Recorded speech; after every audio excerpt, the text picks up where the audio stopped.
دوربین‌های هوشمند خودرویی نسل نوینی از دوربین‌های ثبت وقایع رانندگی هستند که فراتر از قابلیت‌های معمول ثبت و ذخیره‌سازی لحظات رانندگی با بهره‌گیری از تکنولوژی هوش مصنوعی امکانات و قابلیت‌های منحصر به فردی را برای راننده و مرکز کنترل و مانیتورینگ فراهم می‌آورند. این دوربین‌ها با بهره‌گیری از تکنولوژی هوش مصنوعی پیشرفته قادر به شناسایی و هشدار حالت خستگی و خواب‌آلودگی راننده هستند. همچنین اگر راننده تمرکز کافی به جاده نداشته باشد، در حین رانندگی با تلفن همراه صحبت کند یا سیگار بکشد، این دوربین‌ها آنها را تشخیص و هشدار می‌دهند. از سوی دیگر این دوربین‌ها به دقت وضعیت جاده را نیز زیر نظر دارند و در صورت انحراف از خطوط جاده، تجاوز از سرعت مجاز، عدم رعایت فاصله ایمن با خودروی جلویی یا انجام حرکات خطرناک، این دوربین‌ها به سرعت هشدارهای لازم را با استفاده از الگوریتم‌های پیشرفته هوش مصنوعی صادر می‌کنند. علاوه بر این، توانایی تشخیص حضور عابران پیاده نیز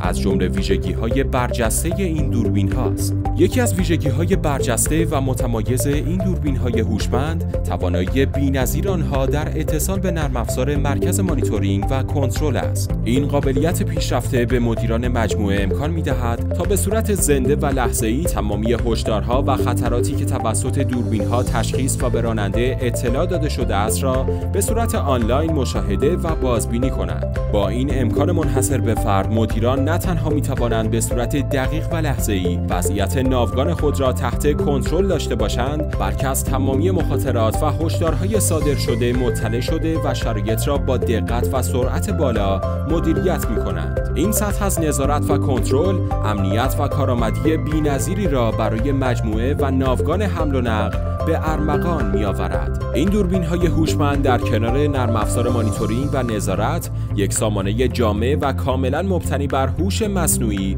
برای نظارت و مدیریت ناوگان حمل و نقل را ارائه می‌دهند که مدیران ناوگان‌ها می‌توانند به راحتی تمامی تصاویر ضبط شده را بازبینی و بررسی کنند. این سامانه قادر است تمامی مسیرهای طی شده را بر اساس زمان‌های مختلف تحلیل نموده و همچنین وضعیت هشدارهای دریافتی توسط راننده در محل‌ها و زمان‌های خاص را نمایش دهد. به علاوه امکان مشاهده موقعیت فعلی خودرو، وضعیت ضبط تصاویر توسط دوربین نیز از ویژگی‌های منحصر به فرد آن است. این سیستم به مدیریت ناوگان این امکان را می‌دهد که تمامی خودروها به این دوربین‌ها مجهز شوند و به طور همزمان از طریق سامانه مانیتورینگ به صورت آنلاین آنها را نظارت نمایند. جالب‌تر آنکه این سیستم‌ها قابلیت افزودن 2 دوربین اضافی و سنسورهای مختلف را نیز دارند. در نهایت این سامانه را می‌توان بدون نیاز به اینترنت و به صورت کاملاً اختصاصی برای شرکت‌ها و سازمان‌ها در شبکه داخلی کشور راه اندازی کرد که این امر تضمین کننده امنیت و پایداری سیستم خواهد بود.